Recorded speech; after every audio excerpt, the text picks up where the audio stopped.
आइए बच्चों, आज हम आपको कक्षा 10वीं के अंतर्गत सामाजिक विषय के पाठ 2 के अंतर्गत सत्याग्रह नामक टॉपिक पर आज हम चर्चा करते हैं। आइए सुनते हैं। हम जानते हैं कि सत्याग्रह महात्मा गांधी द्वारा चलाया गया। किसने चलाया था? महात्मा गांधी ने।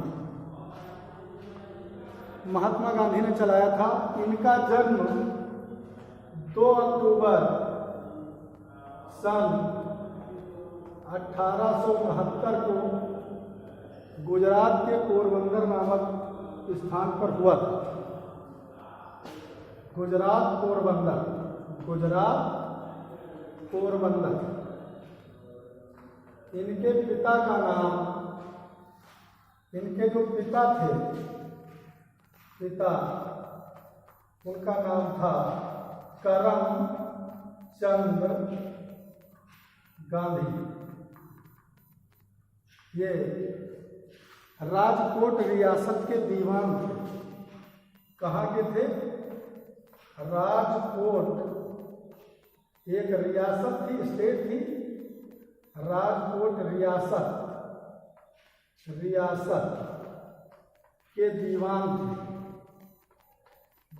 थे। इन्होंने अपने पुत्र को अर्थात महात्मा गांधी को वकालत की शिक्षा प्राप्त करने के लिए इंग्लैंड भेजा। महात्मा गांधी इंग्लैंड चले गए। वहाँ पर इन्होंने वकालत की शिक्षा प्राप्त की। फिर भारत लौटे। भारत में इन्होंने कुछ दिनों तक वकालत की। उसके बाद ये अफ्रीका चले गए। 1893 ईस्वी में कहाँ चले गए? दक्षिण अफ्रीका चले गए और वहाँ लगभग 20 वर्ष तक ये रहे। जिस समय महात्मा गांधी दक्षिण अफ्रीका गए थे, उन्हीं दिनों दक्षिण अफ्रीका में श्वेत और अश्वेत की लड़ाई चल रही थी। वहाँ पर नस्ल भेद का जहर वातावरण में फैला हुआ था।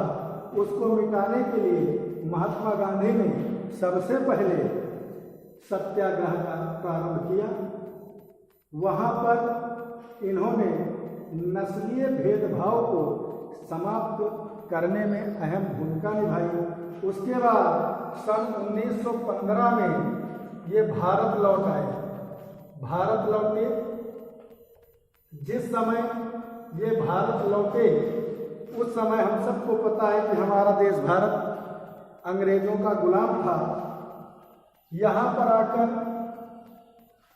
भारत देश को आज़ाद कराने के लिए उन्होंने सर्वप्रथम सत्याग्रह का सहारा लिया।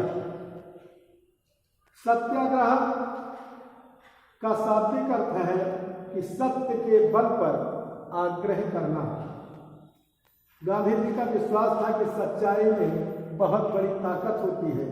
हिंसा के द्वारा हम किसी को भयभीत करके, उससे जोर जबरदस्ती करके कोई भी काम करवा सकते हैं, सम्मान प्राप्त कर सकते हैं, परंतु जब तक व्यक्ति के हृदय को झकझोर देने वाली कोई ऐसी बात ना हो, तब तक वो बेकार है।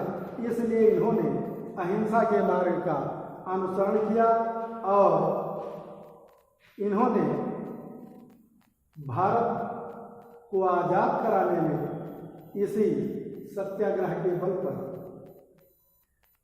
बीड़ा उठाया। गांधी जी का मानना था कि सत्याग्रह भारत के प्रत्येक नागरिकों में आपसी एकता को बढ़ाने में मदद करेगा और इसी बल पर उन्होंने सत्य का सहारा लिया और धीरे धीरे भारत अंग्रेजों के चंगुल से मुक्त हुआ। हाँ, ये जरूर है कि केवल एकमात्र सत्याग्रह को चलाने से ही हमारा देश आज़ाद नहीं हुआ। गांधी जी ने भी विभिन्न प्रकार के आंदोलन चलाए। उनमें से चंपारण सत्याग्रह है, अहमदाबाद सत्याग्रह है और तमाम सत्याग्रह जो इन्होंने चलाए, गुजरात में भी चलाया, बिहार में भी चलाया, कई जगह इन्होंने सत्याग्रह का सहारा लिया। सत्य के बल पर आग्रह किया इन्होंने अंग्रेजों से कि हमारे देश को छोड़कर चले जाओ। परंतु आप जानते हैं, हम सब जानते हैं कि इस तरह के व्यवहार से ही कोई व्यक्ति अपनी सारी पूंजी संपत्ति को, जिसे कि उसने अपने बल पर प्राप्त किया है, छोड़कर नहीं जा सकता। अन्य तमाम भी परिस्थितियां थीं जिनके कारण अंग्रेजों को भारत छोड़कर जाना पड़ा, लेकिन फिर भी इन आंदोलनों ने राष्ट्रीय एकता की भावना को दर्शाने, अंग्रेजों से लड़ने में अहम भूमिका निभाई और धीरे धीरे हमारा देश 1947 में आज़ाद होता है, हम सबको पता है। इसी के साथ ये वीडियो समाप्त होता है। जय हिंद, जय भारत।